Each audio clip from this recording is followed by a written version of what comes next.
ആരെയും കൊണ്ട് വിഷയം ഞാൻ പറയാനാണ് സ്ഥാപനം പൂട്ടി സൂക്ഷിച്ചു. ഓക്കെ, ഇതിനെതിരെയൊക്കെയുള്ള വീഡിയോസ് തെളിവിന്റെ. കോഴിക്കോട് ജിംനേഷ്യത്തിന്റെ മറവിൽ ലഹരി വിൽപ്പന. കോഴിക്കോട് പയ്യാനക്കല്ലിലാണ് ജിംനേഷ്യത്തിൽ MDMA, കഞ്ചാവ് എന്നിവ വിൽപ്പന നടത്തുന്നത്. ജിമ്മിലെത്തുന്നവർക്ക് ലഹരി വിൽക്കുന്ന 3 യുവാക്കളെ പിടികൂടി. 250 ഗ്രാം MDMAയും 40 ഗ്രാം കഞ്ചാവും കസ്റ്റഡിയിലെടുത്തു. ബാക്ക് ടു ഫിറ്റ് എന്ന ജിമ്മിലാണ് പരിശോധന നടത്തിയത്. ബേപ്പൂർ സ്വദേശികളായ ഇജാസ്, അർഷാദ്, ജംഷീർ എന്നിവരാണ് പിടികൂടിയത്. ലഹരി വിറ്റ് ലഭിച്ച പണം വെള്ളത്തിലുപേക്ഷിച്ച് രക്ഷപ്പെടുന്നതിനിടെയാണ് ബലം പ്രയോഗിച്ച് യുവാക്കളെ പോലീസ് കീഴ്പ്പെടുത്തിയത്.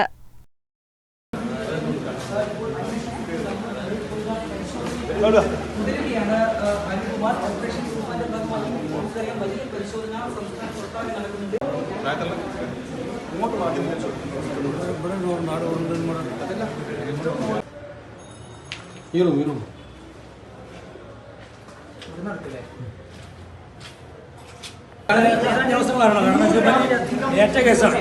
ഏറ്റിട്ട് പോലും നമ്മളെ വരുന്നുണ്ടാവുള്ളൂ.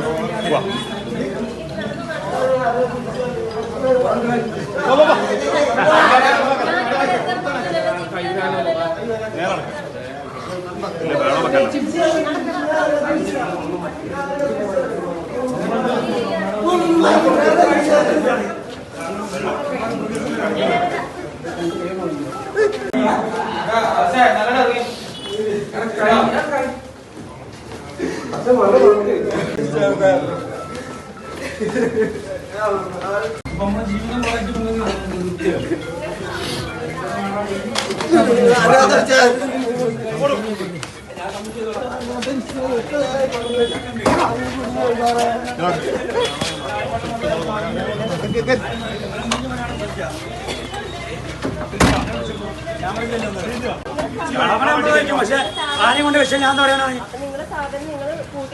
സ്ഥാപനം പൂട്ടി സൂക്ഷിച്ചു. ഓക്കെ, ഇതിനെതിരെയൊക്കെയുള്ള വീഡിയോസ് തെളിവിന്റെ. ഇപ്പൊ നാട്ടുകാർ മൊത്തത്തിൽ നമ്മൾ പബ്ലിസിറ്റി ചെയ്തിട്ട് ആൾക്കാർ പറ്റുള്ളൂ. ഭയങ്കര തന്നെ ആരെ കൊണ്ടാ തോന്നുന്നത് ചേച്ചി, എന്നാ ഓനോട് വാങ്ങിക്കാം. അതോ പറഞ്ഞത്